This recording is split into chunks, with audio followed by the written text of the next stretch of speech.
You don't want to wake up Friday and be like, why the fuck did I put T.Y. Hilton? Why? BRB Blazer. Preview. Actually, I think that's the Monday Night Football drop, but that's just a good drop. I mean, I feel like you just like it, you feel it, you enjoy it. It's I like watching the old school. I don't know if you ever watch like the promos for old school like games. My dad sent me like an old Steelers game from the 70s, and he was like, the Pittsburgh Steelers taking on and it just has like old school NFL music playing. It just gets my wiener working, baby. Sorry. But we'll start with the Colts side of the ball. We always go quarterback, running back, wide receiver, tight end, whether or not we'll play that defense as well. So let's start on the Colts side of the ball first, the away team, just how we always do it. We got Phillip Rivers. Are you taking the chance on Phillip Rivers, starting him or sitting him going into week 10? It's definitely a no for me, though. Yeah, I feel you on that one. Great use of the drop there. It's Randy Jackson. Randy Jackson says no. I'm also going to say no. I just can't trust this guy. He's got the best O-line in the league, arguably, and he can't get anything done. In the air, he makes T.Y. Hilton look terrible. And it's no wonder that Keenan Allen is having this like fantastic year now that Phillip Rivers is gone. I mean, Justin Herbert's just lighting it up. Yeah, I mean, Keenan Allen's just pretty good in general. But you know what I mean, though? Like, he's had 1,000-yard seasons, but, you know, he's really, like, dialing it up, and he's gone up, you know, to another tier of wide receiver, I feel like, this year. Yeah, he's pretty good. It's Keenan Allen. Yeah. But, yeah, I would not be playing Phillip Rivers in this matchup. You got some good streaming options. You got Jared Goff, who's our stream of the week. He's available in a lot of leagues. Even Drew Lock, who was our stream I like Drew Lock. For last week. Drew Lock, he put up 29 points. Another good matchup for Drew Lock. He's going to be playing against the Las Vegas Raiders. I just don't like Rivers. I mean, yeah, he's a couple games ago, he's coming off back-to-back 3-touchdown games, but then last week he was my sit playing against the Baltimore Ravens. Obviously, that was kind of, you know, a no-brainer. He comes out and puts up a dead game. But another short week. It's a division game. They're on the road. I know Tennessee's pass defense has been, you know, nothing that you're, like, shying away from. But on the flip side, I just don't feel confident in Phillip Rivers. So, yeah, I would be sitting Felipe Rios for some better options like we just mentioned. I'm with you on that. So let's move on to the running back here. We got Jonathan Taylor, boy out of Wisconsin. Yeah, so this is probably the biggest question mark. You got Jonathan Taylor right here. It's a decent matchup against the Tennessee Titans defense here. But, I mean, last week only 6 carries, 27 yards. He fumbles. He gets you in the end zone, so he kind of saves your fantasy day, gets you like around 9 points. Yeah, it doesn't give you a dud. Doesn't give you a dud, but nothing crazy. It kind of gives you like a Jordan Howard type of game. I guess you could call that, like 20 yards and a touchdown is a Jordan Howard game. Yeah, you could call it that. But, yeah, you had Jordan Wilkins, who's kind of coming in and, you know, beginning a little bit more acclimated. I mean, the splits were pretty much 33-33 and 33%. Jordan Wilkins, Jonathan Taylor, Nyheim Hines. I mean, how are you feeling about Jonathan Taylor? Are you confident starting any of these running backs, or is it just you want to stay away from it? I mean, you can make the argument to flex Jonathan Taylor in this matchup, but yeah, I mean, if anything, I'm gonna look towards Jonathan Taylor. I know Jordan Wilkins has been getting more involved, but I don't know. I could be wrong in this, but it doesn't make sense to me for them to get Jonathan Taylor in the draft and then be putting Jordan Wilkins in. If any of them, I feel like I'm going to start Jonathan Taylor over Jordan Wilkins or Nyheim Hines. Yeah, I think if I'm going to start any of them, I agree with you. It's Jonathan Taylor for me. I know he's been kind of fumbling and stuff like that, and he is kind of more touchdown dependent right here. He's not really getting utilized in the passing game at all. That's Nyheim Hines' role, and then Jordan Wilkins obviously is snaking some carries from him too. But you know, the matchup's not bad, like I said, and to me he's like a low end RB2. He's not sexy. You know, he's going to have to fall into the end zone, but I think, you know, when they get in close, they'll probably still give him the ball unless he fumbles. If he fumbles again, though, I mean, we might see like a changing of the guard in a sense where they start to really give Jordan Wilkins the ball a little bit more. I mean, Jordan Wilkins, the last 2 weeks, he's had more carries in the last 2 weeks than he pretty much did the whole entire like first 6 games or 7 games of the season. Yeah, I mean, that's what I mean is you look at the entire offense. I'm going to look at the guy who's been getting involved more for a longer length of time than the Jordan Wilkins, who could be just, he's been hot lately, or maybe it's going up against certain defenses scheme. They played the Ravens last week, right? Yeah. Yeah. I mean, that, maybe they have a bunch of tape on Jonathan Taylor. They want to switch it up and, do these different backs, trying to switch it up against that tough Ravens defense. I don't know if in this matchup they do the same thing. I feel like they have the ability to just run the ball to Jonathan Taylor over and over again in this matchup. Yeah. Yeah. So let me just throw some names out here. We'll just play like Jonathan Taylor, or you got Jonathan Taylor or Melvin Gordon against the Raiders. I might have to go Melvin Gordon on that one. Yeah, I think I'm going to go Melvin Gordon on that one. I think that game will be a little bit more competitive, and they won't be getting blown out like they have in the last couple games where they've had to abandon the run. Yeah. So I'll go Melvin Gordon on that one too. You got Jonathan Taylor or Ronald Jones. Ronald Jones is playing at Carolina against the Panthers. I'm gonna say Jonathan Taylor, just because they've been giving Fournette a lot of run. The Bucs did look stagnant, so I do think that they come out and have a decent game against the Panthers, because they had they got to prove themselves after last week. So I would say even that being said, Leonard Fournette's been getting too involved, so I'm gonna go Jonathan Taylor on that one. Yeah. What about Jonathan Taylor? I agree with you on that one. I'll go Jonathan Taylor over Ronald Jones. You got Jonathan Taylor or Duke Johnson. Let's say if David Johnson doesn't play. See, this is kind of tricky though, because now it's like, all right, do I hold on for Duke Johnson, or do I just go with Jonathan Taylor? I mean, David Johnson, some of the reports are that he might not play.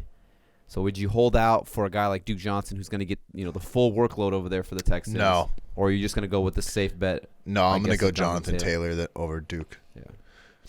That one's tricky, because if you knew Duke was going to be the main guy there and David Johnson was going to miss, I would go Duke Johnson over Jonathan Taylor. But it is kind of tricky with the whole Thursday night game. Yeah, like unless you have a third option, but I can't imagine if you got, I don't know. Because I'm assuming if you have Duke Johnson, you probably had David Johnson.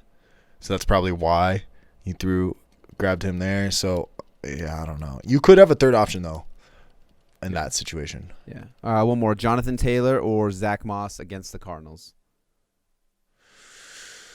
I might go Taylor. They're kind of in the same tier, Yeah. like as guys who they Rookies. should see around 12 touches, give or take, some goal line work. It's kind of like who falls into the end zone. Yeah. Because it's both those guys can end up with 12 carries, 60 yards, but who falls into the end zone at the end of the day? He's just I think what we're getting at is he's kind of like a touchdown-dependent, low-end RB2, Jonathan Taylor here. Depending on who you got, you might be able to get away from him. But if you have to throw him in there as your RB2, I mean, just expect, the ceiling isn't very high, and the floor could be pretty low. Yeah, I'm with you on that one. It's crazy because I wouldn't start Nyheim Hines or Jordan Wilkins. Yeah, I wouldn't either. Wilkins might be like a sneaky, speculative ad. You go grab him, and then if Jonathan Taylor continues to fumble like he did when he was back in college, maybe they start to kind of lean towards Wilkins since he's the veteran and Taylor still is the rookie, having some rookie struggles. So maybe just a guy you go out and grab and just throw him on your bench, because if he comes out and he does have like a monster game, he's going to be a number one waiver wire pickup. But Shell. Let's move on to the wide receiver right here. We got T.Y. Hilton. You want to hit that drop for me? It's definitely a no for me, though. I can't do it, dude. T.Y. Hilton, it's like I said earlier, he looks terrible after Phillip Rivers taking over in that offense. I just can't. I was excited for this offense, but fuck, man, I don't know. Yeah, I mean, I just can't. I think he's one of the players that you were expecting kind of a bounce back season for him, but I don't know what it is. I don't know if it's Phillip Rivers. I don't know if he's just not 100%. If you look at his stats, he really hasn't been good since Andrew Luck's been gone. Yeah. So, yeah, it's hard to say. I mean, I don't know. It's crazy because in one of my leagues, I kind of need it's a double flex league, and I'm looking for that second flex option. I had Gus Edwards in there, but Mark Ingram's supposed to come back, so that kind of dilutes Gus Edwards' value unless he falls into the end zone. So T.Y.'s out there, and I'm trying to justify, like, let me go pick him up and throw him in my lineup. But at the same time, it's one of the, like how you always say it, I would rather be wrong and not have him in my lineup than be right and have him in my lineup. And by right, by being like he has a bust game. You don't want to wake up Friday and be like, why the fuck did I put T.Y. Hilton? Why? Because here's the thing, you're gonna also want to put him in your flex spot because you probably have 2 other receivers, and then you're gonna be like screwed on your flex spot going into Sunday. Yeah. So that's another thing. If you have anyone playing tomorrow, usually what you want to do is you want to throw them into your main like running back or wide receiver spot. That way you can leave that flex spot open just in case something happens. You have some flexibility to make some moves. Yep, truly. But I just can't see it from T.Y. I think he's had one game where he's had over 10 PPR points. Could he come out and have a good game? Of course, it's T.Y. Hilton. I mean, he's done it for so long, for so many years. It wouldn't shock me. But on the flip side, I mean, it's 6 or 7 games where he's just been non-existent in this passing attack. Like, Rivers is not dialing in on him. He's kind of spreading the ball around to everyone, these tight ends, all the different receivers, the running backs. So, as you said earlier, It's definitely a no for me, though. Okay, we'll move on to the next receiver here. We got Michael Pittman Jr., the rookie from USC. He was starting to get more involved, and then he had the injury. I can't remember what it was. I think it was maybe, what was it, his wrist? No, it was his leg. I can't remember exactly what it was. I actually went and looked at his YouTube because he has a vlog, him and his girlfriend. But he's had like 2 surgeries for that. It's not like some, hamstring thing that he's coming back from. And he even talked about he's never really had an injury before. So that being said, he is coming back. I don't know if I'm not trusting T.Y. Hilton, I don't know if I can trust Michael Pittman. I mean, I don't know if you differ in opinion. Maybe you could sell me on it. I don't know. Nah, I mean, I wouldn't be starting him either. I don't know if I feel confident starting any of these wide receivers, to be honest with you. I'd have to be like in a pinch where I just had, like I said, I'm in a pinch and T.Y. Hilton's on the waiver wire and I still don't even want to go grab him. I'm just like, it just sounds gross. So I think Michael Pittman would be another guy where maybe you go out and you grab him and you stash him.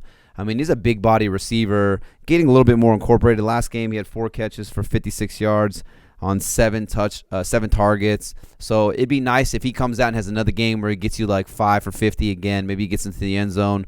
That'd be a nice little game right there. So if he comes back with another game, back-to-back decent games, then I think he could be someone going forward down the stretch that you could feel a little bit more comfortable starting as like a wide receiver 3 or a flex option. So yeah, maybe go out and grab him and stash him. Yeah, like a speculative But ad. I don't know if I would feel confident start throwing him into my lineup. I'm with you on that. Like a speculative ad. Yeah.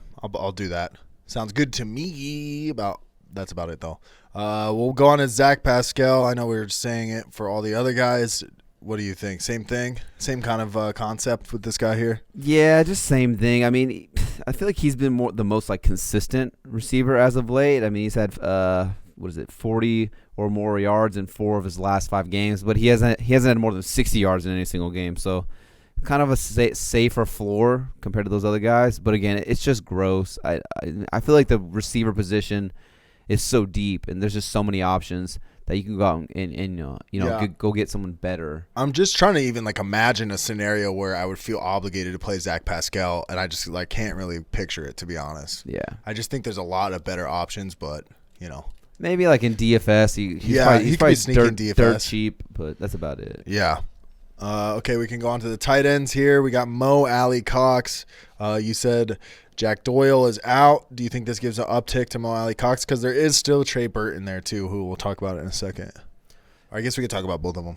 Yeah, I mean, if I'm going to start one of these guys, and it's just a pure guess of flipping the coin, I'm going to go Mo, Allie, Cox, just because he's like the more bigger, more athletic tight end, in my opinion. A guy where you kind of just throw it up, and he just goes out and out rebounds everyone.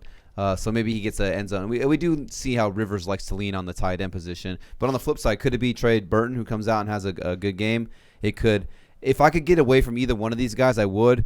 Go check your waiver wire. See if Austin Hooper's out there. He was a guy we talked on in the waiver wire episode. He was available in over 50% of leagues because he got the emergency appendectomy, so he missed a couple games. Then they had the bye week, so he was available in a ton of leagues. But go get Austin Hooper. I'm telling you right now, go get Austin Hooper.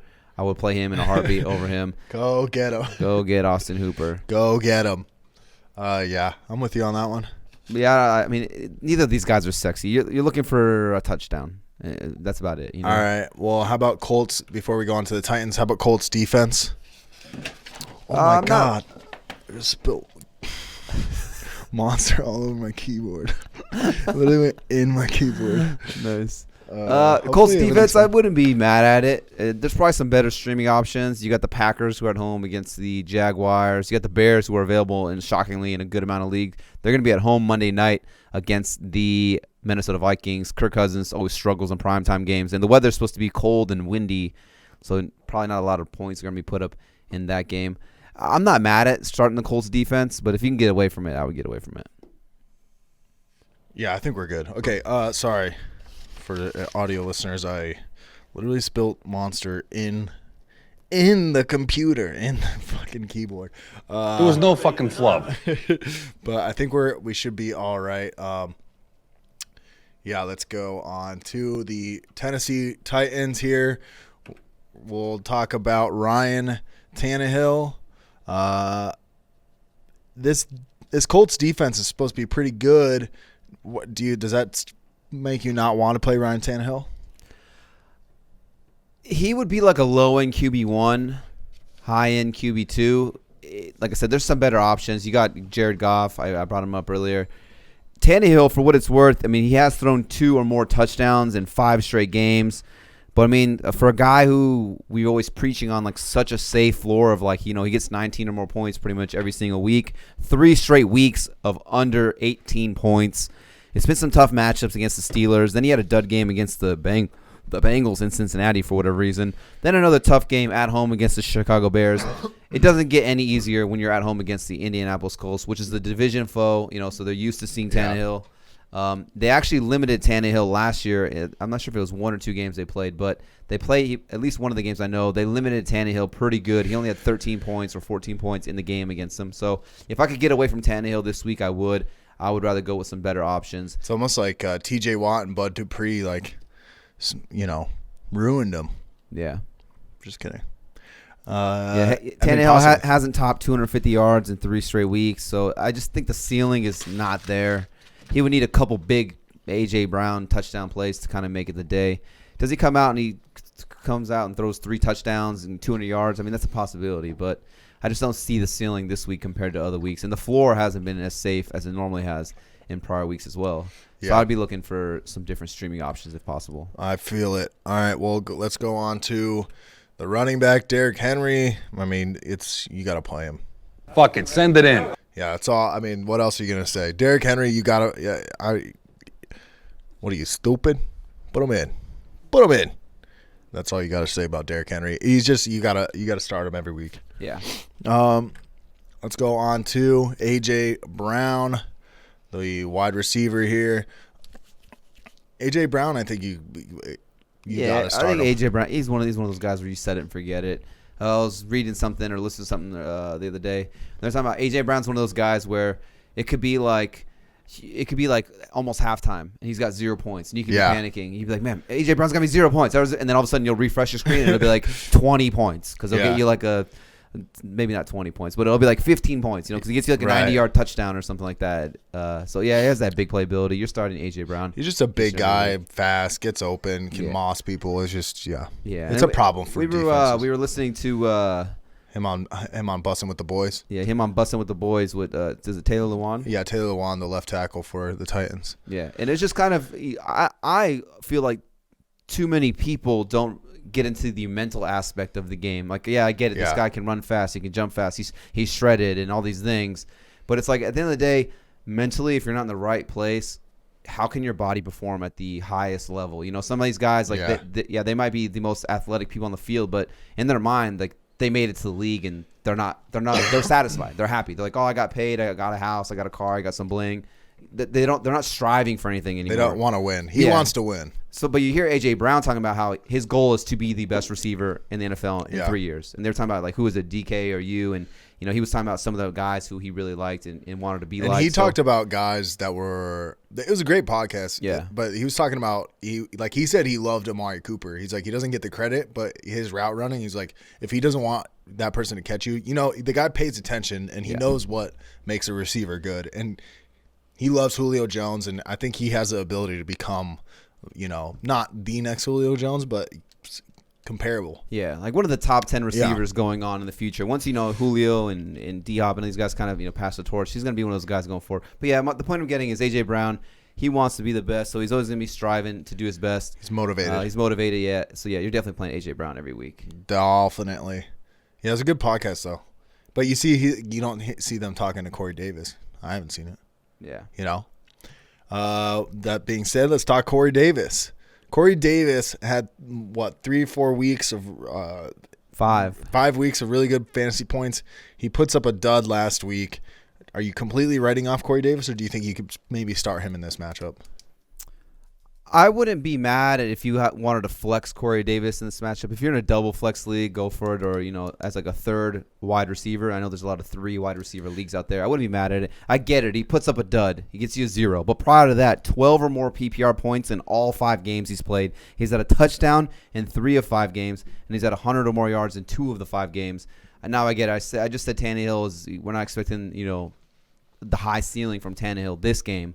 But could Corey Davis come out and get you 5 for 40 and a touchdown? Yeah, I think so. I think he'll still have a decent floor where he'll come out and put up a decent amount. If you want to sit him because he burned you, I understand it 100%. But you got to remember, guys like Brandon Cooks, guys like Calvin Ridley, they came out and they got some goose eggs. Will Fuller got a goose egg one week. But, the next week they bounce back and put up some pretty good numbers. So don't let the goose egg discourage you from potentially starting him.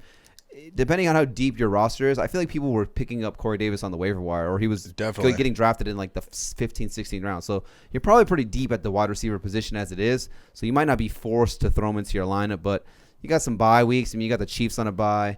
I can't really think of anyone else on the top of my head, but you got some. The Falcons are on a bye, so if you like, hey, I just need a guy. Yeah, you had Julio. I'm not mad at it. I always say it: men lie, women lie, the numbers don't lie. I'll bank on a guy who's gotten me 12 or more points in 5 of the 6 weeks. Those are good percentages, so I still feel a little bit confident. Yeah, those percentages are nice. Even though last week. Yeah. He'd be a guy I'd be trying to potentially, if someone is fed up because they got a 0 on them, I'd try to throw something out there. Especially maybe if he has a bad week this week. Colts defense is actually pretty good. Yeah, so. Not a must start, but if you need to start him, I feel more confident than the 0 he got you. I could see you throw him in. Flex as a wide receiver too, if that makes sense. Yeah. Like how we talked about before. Don't put in your flex. Let's go on to the tight end, Jonnu Smith here. Jonnu is just as he seems to be touchdown dependent. For a while, I love this guy, but he's had some crappy games. Last week he kind of saved you. I think he went 2 for 40 and a touchdown. He kind of saved you on the touchdown there, but I still think he's up there, and you can play Jonnu Smith every week. I think the tight end landscape is rough. Unless you're going out and picking up Austin Hooper, but even then, that's just me. I hate the Browns, but I think you can start Jonnu Smith. You can tell me if you disagree or not. Yeah, he's arguably one of the top tight ends who has the highest touchdown upside any given week, and we've seen him go out there and get double-digit touchdowns. So that at one point could win you your whole entire week. You get a tight end who gets you 2 touchdowns. Yeah.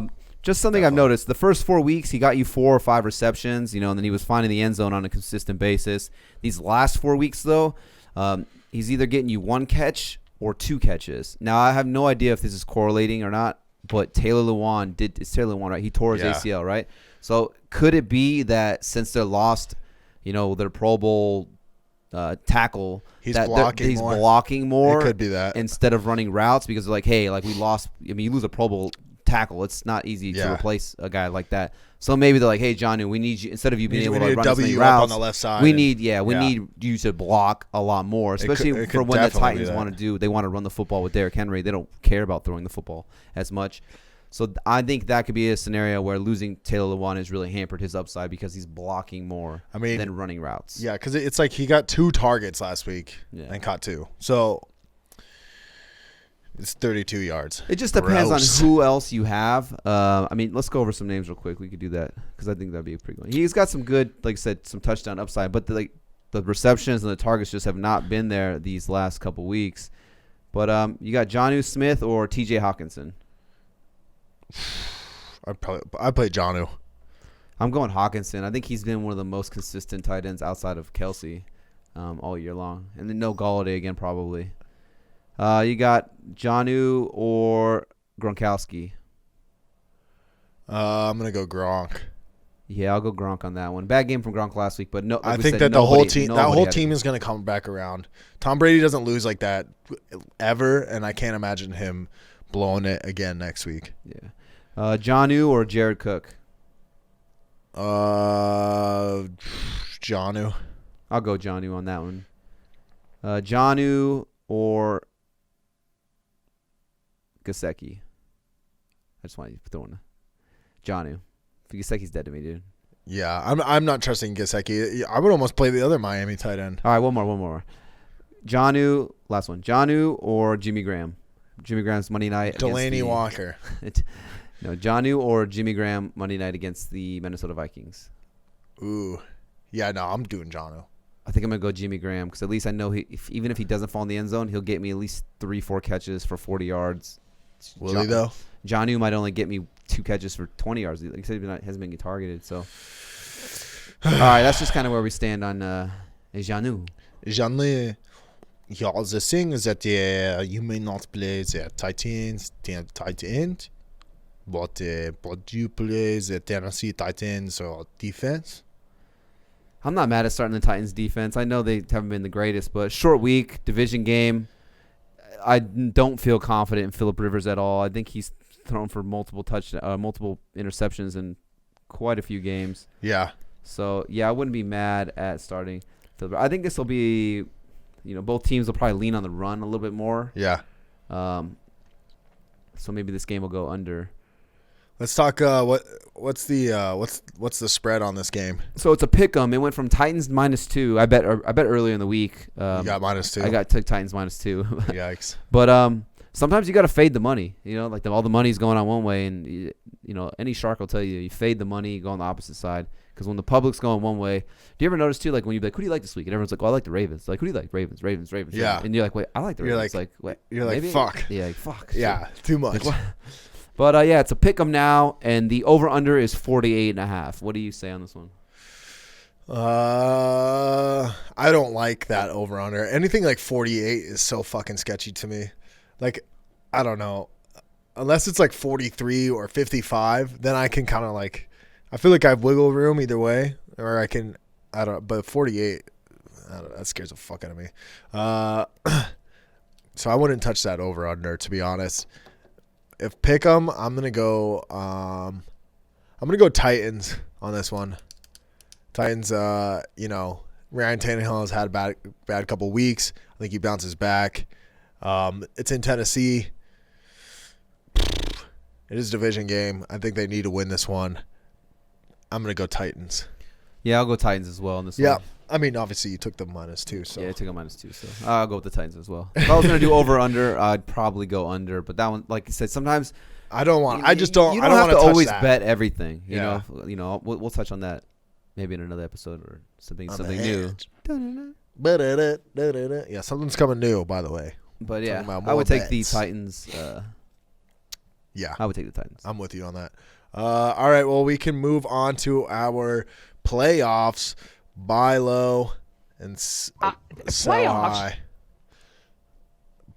The playoffs are coming. Man, that clip was informative, huh? Well, there's plenty more right here if you click that. Also, go ahead and subscribe right there.